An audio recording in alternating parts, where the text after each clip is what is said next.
Here's what I want to start with. Coming in 2 years ago, is CEO President of ProMedica the best, worst job in Northwest Ohio? Is that a fair question? It's a fair question. Thoughts? Yes, it is. Why do you say that? I would say it's the best job. I like the way you started the question because ProMedica is, an anchor institution here in Northwest Ohio. We're incredibly important to the community. So with the CEO job comes a lot of responsibility. I'm looking for a lot of responsibility. That's been a career goal of mine, is to take charge of something that is going to be meaningful from a career perspective, and this certainly was. The worst of times, probably so in our history because of the financial situation we found ourselves in. We were bleeding a lot of cash at that point, and we needed a plan to get out of it. So it was very stressful. It was stressful on the leadership team here. It was stressful on the clinicians who take care of people.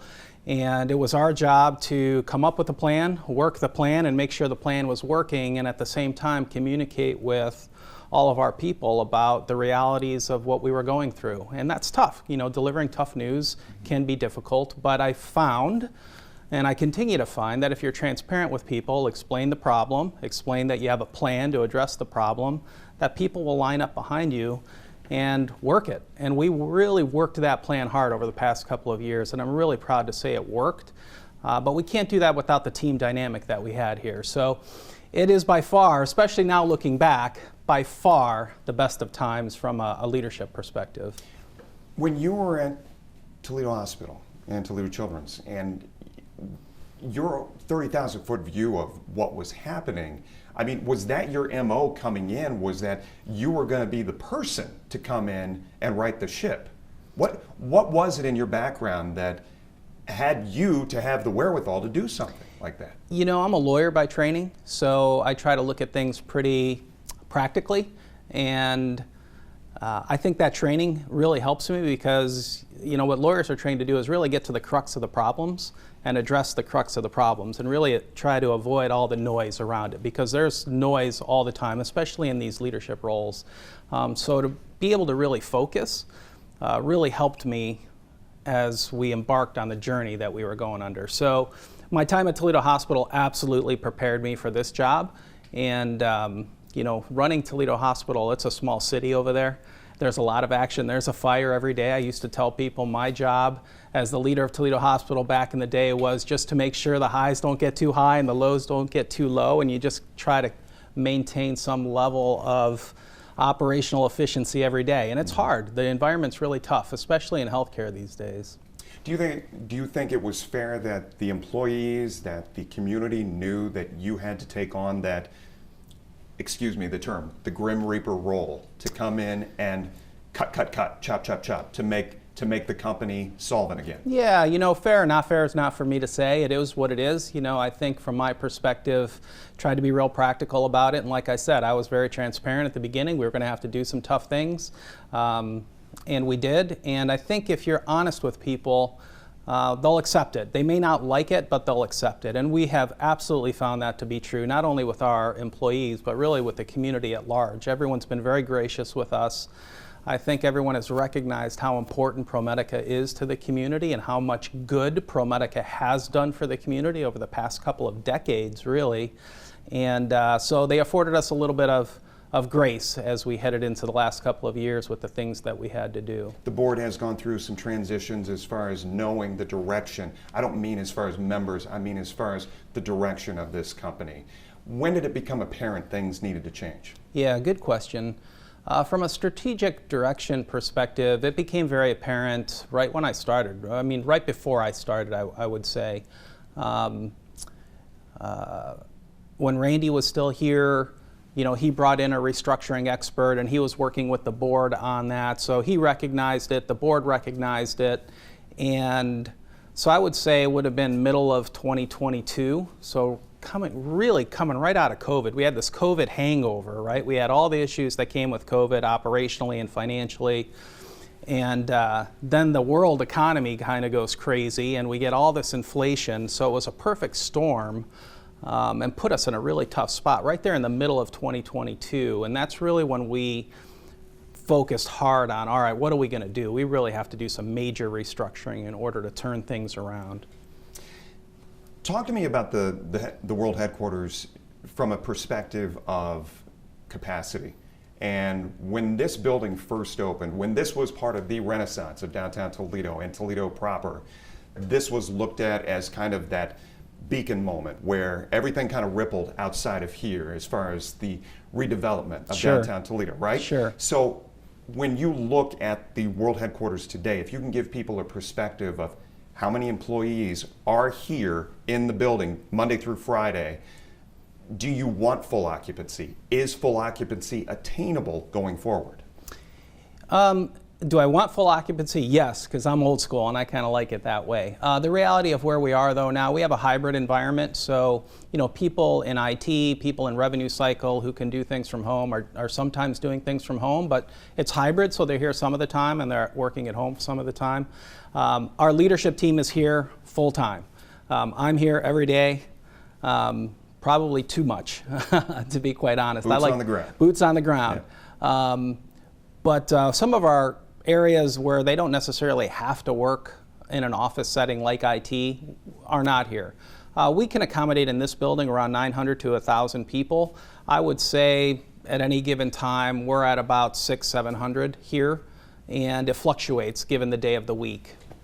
And you're fine with that? I'm fine with that. Yeah, I think the reality has changed. You're accepting of the hybrid model? Yeah, I think reality has changed, and to just arbitrarily force people back into the office, we had bigger priorities, really. So long as the work's getting done, I don't get too worked up over it.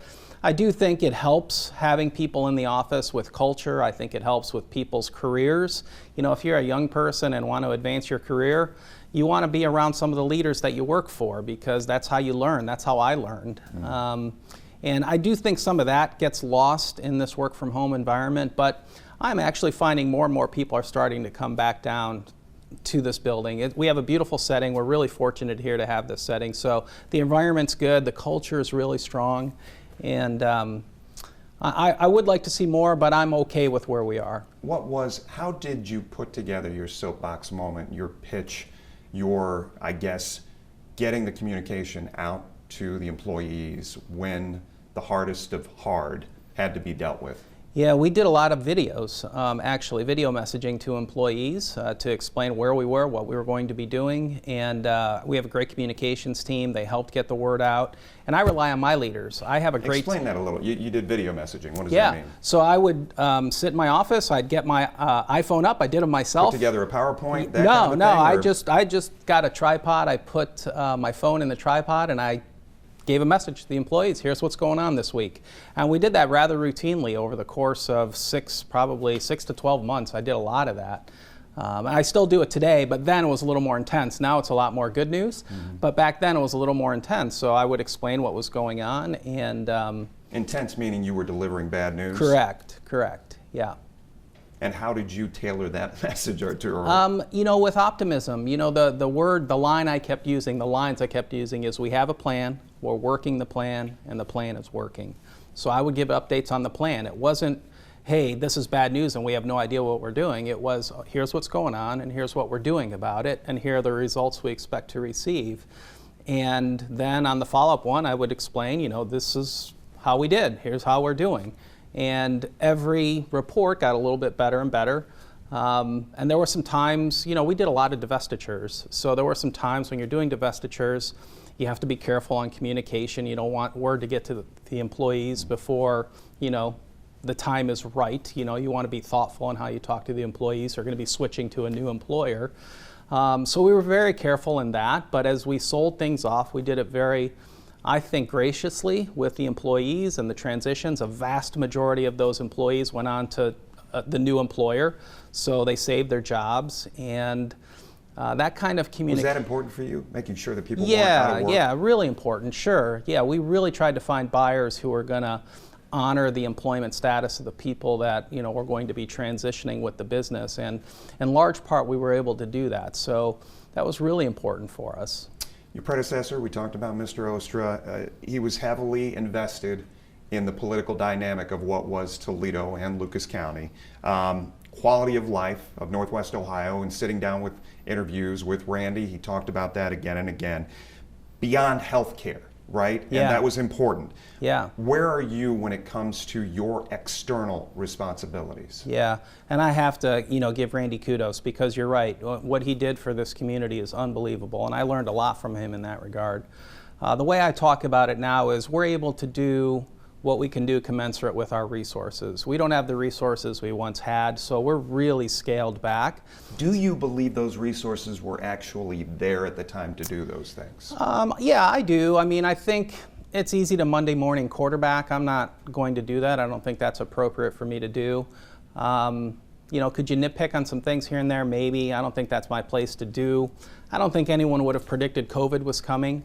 So in fairness, I don't know. That's an unprecedented type of event that no one really would have planned for. So that's a tough question to really answer directly that way, if that makes sense. Understood. Yeah. So, but back to what your external responsibility is. So for me, I'm really focused internally. I'm just now getting out there in the public. I'm just now talking to folks like you. I did that Blade article recently. This is me just getting out to say, hey, ProMedica's still around. We're going to be here for a long time. We've had a nice financial turnaround, so things are good, things are better, but measured. We still have some debt we have to manage, and so from a community perspective, I'm still really focused on ProMedica. But I think that's really important. We employ 20,000 people. We're really a critical employer here for Northwest Ohio and Southeast Michigan. And we are the economic engine of the region, even outside of any community sponsorships or philanthropic donations we might make. At its worst, can you say how many suitors lined up, interested parties that were looking to buy ProMedica? We didn't really have a process like that. We considered looking for suitors, but we didn't. As we were developing the plans, Going back to what you we had option A, B, C, D, and we were vetting all the plans with the board. That was a plan, but frankly, given the debt we had and the problems we had with the nursing homes, there weren't a lot of suitors. We had to really figure out our own situation, stopping the cash burn and then getting some cash back in on the balance sheet. So our plan was really just to restructure ourselves to get us financially healthy. So we didn't really meaningfully talk to any other parties about acquiring ProMedica. Going back to Randy and going back to the earlier days of ProMedica once they were back downtown here, I want to talk a little bit about the social determinants of health. Yeah. Because that was something that came up again and again. Almost monthly there was a news conference of some sort, and Kate Sommerfeld, who is now at the Greater Toledo Community Foundation, obviously the president in charge of that, she was let go from that position because, once again, I think that was part of the plan. If that's not fair enough, that was part of the plan to kind of cut some of those other things that ProMedica was doing. What does social determinants of health mean to you going forward, and what does it mean for this company maybe once it gets that balance sheet back in order? Yeah, we didn't stop anything. I'd say the way I would characterize it, I think it's important to recognize this, we scaled things back. We were doing a lot of SDOH work nationally, and Kate was doing a lot of things on a national scale. So, and she's fantastic at it. And I think her new role is just perfectly suits her skill set, because really what we wanted to do here internally was scale things back really just to accommodate Northwest Ohio and Southeast Michigan. Mm-hmm. So where we had a national team of people and a strategy to go really big, what we did when I took over was really just scale it back to Northwest Ohio and Southeast Michigan. So we're still doing that work, just on a much smaller scale. Total sense.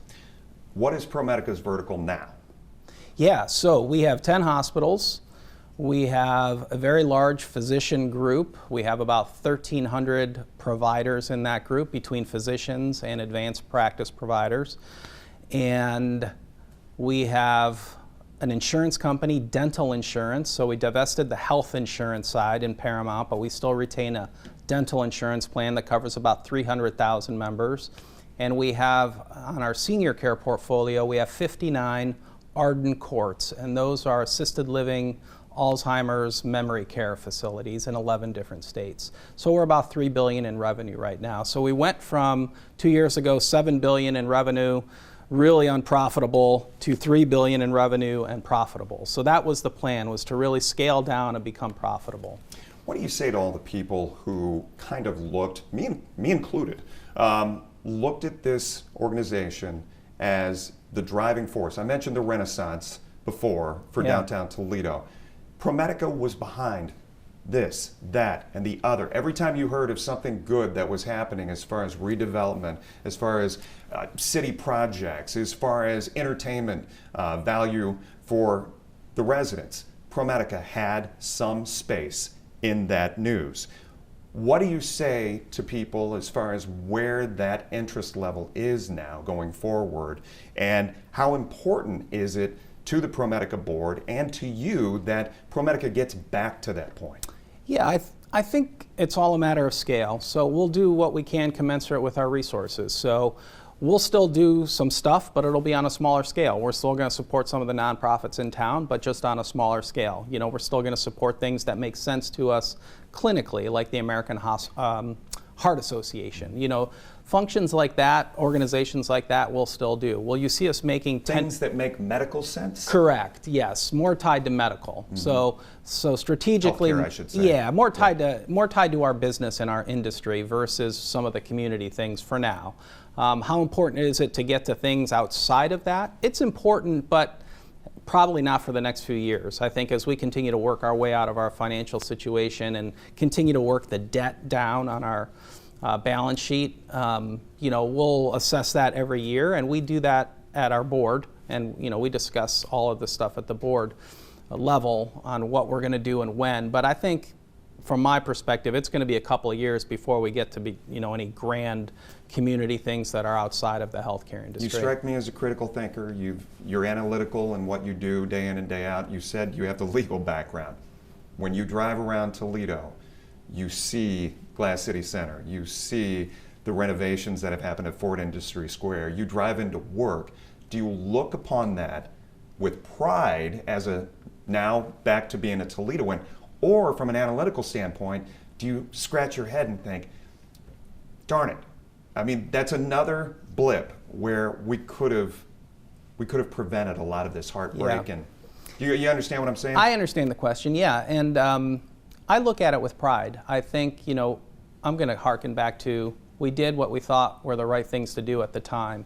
You truly believe that? I absolutely believe that. And to go back and second guess those things now, we just don't do that. Our executive team and we're very focused on the future. The past is the past.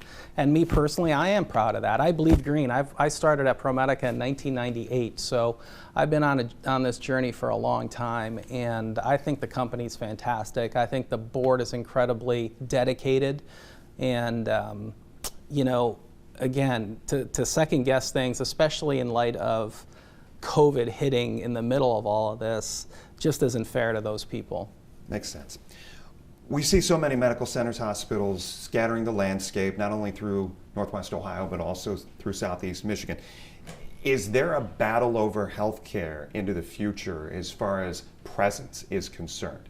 Is that your goal, is to expand, I guess, the regional cover?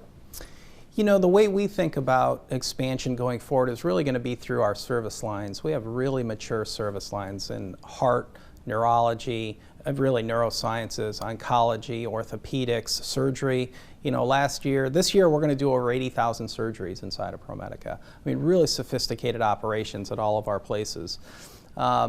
Women's and children's, robotics, pediatrics, robotics. Yeah, really high level stuff we're able to do now because, you know, the more you do, the better you get. And we really have state of the art equipment and facilities. So the way we're thinking about growth now is through those service lines. And we are actually meeting with all those teams, the physicians especially who lead those teams, and asking them, all right, give us your growth plans. Where do you think we can grow in Northwest Ohio and Southeast Michigan? We really feel like this 27 county service area that we serve is where we're going to be for a little while. Mm-hmm. And so beyond that, you know, the strategies are around what setting.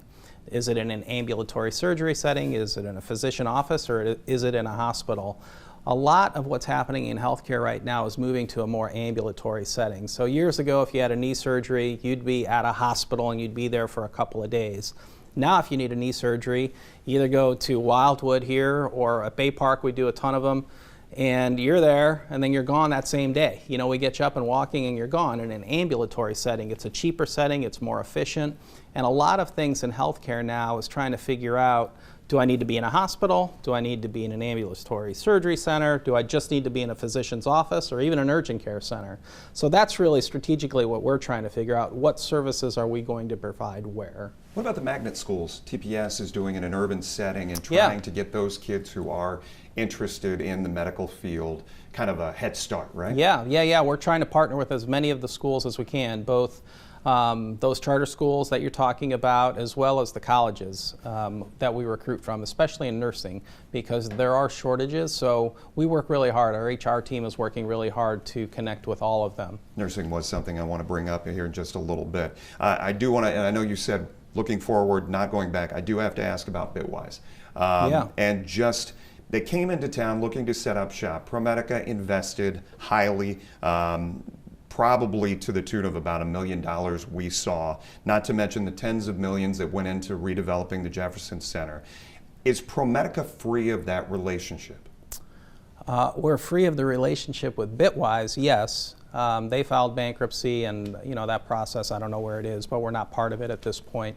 But we do. Does ProMedica recoup any of the investment dollars that went into that organization? No, we do not.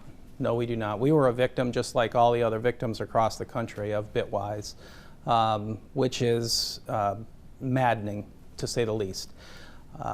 But what we're trying to do is turn those lemons into lemonade. We bear responsibility for the building, so we've been paying the debt on it every month, and we're the manager of the building right now. So what we're trying to do is get it filled up. So we have some tenants who are committing to the space right now, and we hope to announce something here in the next few months with respect to opening that building. It's dark right now, but we do intend to open it. Is, not to get that cart ahead of the horse, but is the idea, at one time, it was this innovation hub, it was this incubator for growth and for industry and for tech.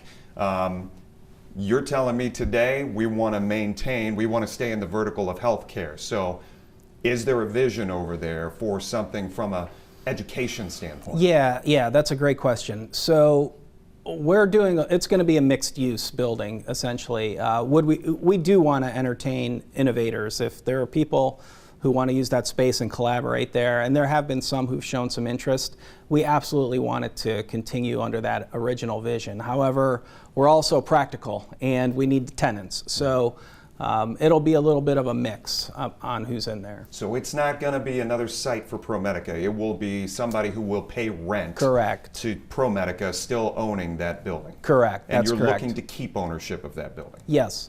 At this point. Yeah, we may relocate a department or two in there who we have at other offsite facilities, but yes, essentially what you said is correct. Who essentially is responsible for the checkbook of ProMedica going forward? Of Bitwise or of the building, you mean? Or No, just company-wide. Looking as far as expenditures are concerned. I mean, is that something that comes across your desk and you say, this makes sense, this doesn't make sense? Oh, yeah, I think that's a matter of scale. So we have hospital presidents at all of our hospitals. We have 10 hospitals, and our physician group has a leadership team there. So, but do you micromanage to that No, point? my style is the exact opposite. I'm not a micromanager at all. Really, I'm tiebreaker. So we have budgets, we have structures in place on who can do what by way of scale. Even in the worst of times, you don't need to... Well, no. When we were in the worst of times, all of that came across my desk. Now, because we were in that situation where we had to be. So I did... had you asked me this question 2 years ago, yes, you're right, I would have answered it differently. I think 2 years ago, we had to be very stringent on what we were doing. But since then, now that we're in the position we're in, we very much have a structure in place, decentralized decision making. So the president out of Flower Hospital, the president out of Astoria Hospital, Defiance, Toledo, they do their thing. They need help or resources, then they'll come to, myself or my leadership team, and then we'll have a discussion around resources. I wanted to go back to nursing. I said I would. Yeah. The safety and burnout of nursing, we get emails, I think, Arturo, every single week from organizations downstate. It's been a hot topic. What is ProMedica doing as far as bettering that situation going forward? Because we know over the course of the pandemic leading into financial strains, we've seen drop off, right? How do you build that back up, not only personally, but also from a numbers standpoint? Yeah, I'll start with personally. I think personally it's being visible, making sure they know we're supporting them, and really at a macro level, what we've been able to do over the past couple of years is great, because we've been able to stay competitive on wages. So we've kept up with wages in the RN space, which is really good. So comp and benefits are kind of table stakes, right? You have to have that correct. We have strong leadership in nursing, which I think is really, really important. And we've been able to reduce the number of agency staff in all of our facilities. So think about bringing a traveling nurse into an environment who may not know the people, don't know the system, don't know the culture. It doesn't do a lot for morale. So the fewer of those agency staff you have, the better off you're going to be. And we've been able to recruit much better. And now our retention is really strong. So our turnover rates are lower than our competitors. They're lower than our benchmarks. So the turnover rates look good, which to me tells me we're doing a pretty good job there. I've talked with Brian Blair, the athletic director at the University of Toledo, multiple times about organizations, operations, the names in the Toledo area being the ones responsible for picking up the ball and running with it when legacy projects need to happen, need to go forth. Where do you see ProMedica in that realm? Because if you get UT to back this program, or if you get an OC to back that program, what's ProMedica's responsibility as far as the important things, as far as the quality of life moments in Northwest Ohio? Yeah, we're definitely at the table. We feel like we have a responsibility to things that are important to the community. So we're in those discussions. I serve on the Connect Toledo board. We're part of the Regional Growth Partnership. So I agree. I think UT and ProMedica are two really important institutions in town, and we need to be supportive of those things that help out the overall good. So we're at the table for those, and if there are things we have to figure out how to manage and support, then we'll figure it out. But different to your predecessor, you want to be at the table for those things? Yeah, I think I want to be at the table. I think But not lead the table? Right, I think that's right. I think that's exactly right. We'll be at the table, but we may not necessarily be leading those discussions over the next couple of years. When you Google this phrase, healthcare is broken, you get the following. You get this list: access and coverage, patient experience, cost, systemic issues, social drivers of health, overemphasis on procedure, and burnout, which we've discussed. From your inside view, is that list accurate right now? Yes, healthcare is incredibly complex in the United States. It just is. There are a variety of factors that lead into that complexity. So yeah, I think it's fair. You call it broken? I would call it complex is the word I would use. It's complex. And I think, here's what I tell my teams. Healthcare is incredibly complex. When we're dealing with the payers, incredibly complex. Pharmaceutical companies, huge pharmaceutical companies, complex. And I should go back to payers, huge. I just was looking the other day, United Healthcare, they are as big as ExxonMobil. Think about that. The payers they're huge between United and Elevance, and there are 4 or 5 really big ones. And so we got to deal with the payers. We got to deal with the pharmaceutical companies. We've got to deal with the device companies. All of our suppliers, really, and all this inflation that we've been trying to figure out. But our primary payer is the government. So 65% of our reimbursement comes from either Medicare or Medicaid. So we're price takers on that. So as we negotiate with the payers, it's a really complex web in healthcare in the United States. So I would say it's complex, and what I tell my team is the best teams in healthcare are going to win. So we have to have a really good team who can collaborate, be transparent with one another, work together to put all those different dynamics into a strategic picture that makes sense so that we can drive the organization forward. But it's hard, it's complicated.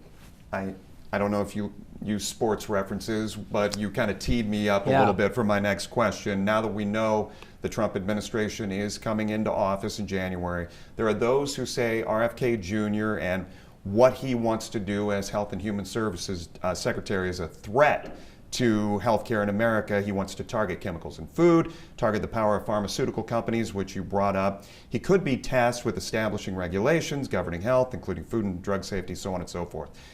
So if Google is somewhat right, you didn't call it broken, you called it complex, why is it a bad thing? Why is he getting so much flack for wanting to go in and fix what is complex? I think that's a great question. I think that there's room for improvement, and if people are working to improve it, then we ought to let them work to improve it. Now we can debate all day what the right fixes are, but we ought to have a conversation about making it simpler. So it is complex, we ought to try to make it simpler. So all those things that you ticked off that the administration wants to work on, kudos. I think we should work on them, I really do. And meaningfully work on them, not just lip service, because I think because healthcare is so complicated, I think it's easy for politicians just to give simple answers. There aren't simple answers. There are complex answers to complex situations. So if we can have a meaningful discussion around that, I think it would serve us well. As we enter the holidays, an easier question. Yeah. For what are you thankful? Oh my gosh. I'm incredibly grateful for the team here at ProMedica. We have incredible clinicians.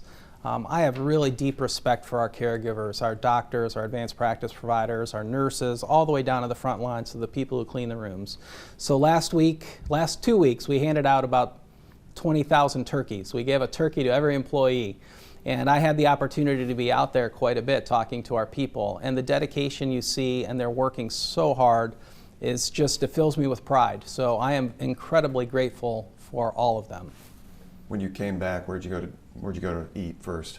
First place, you know, I love the tried and true is J. Alexander's. I just love that place. You went chain? They're so consistent there. But I go to Mancy's all the time too.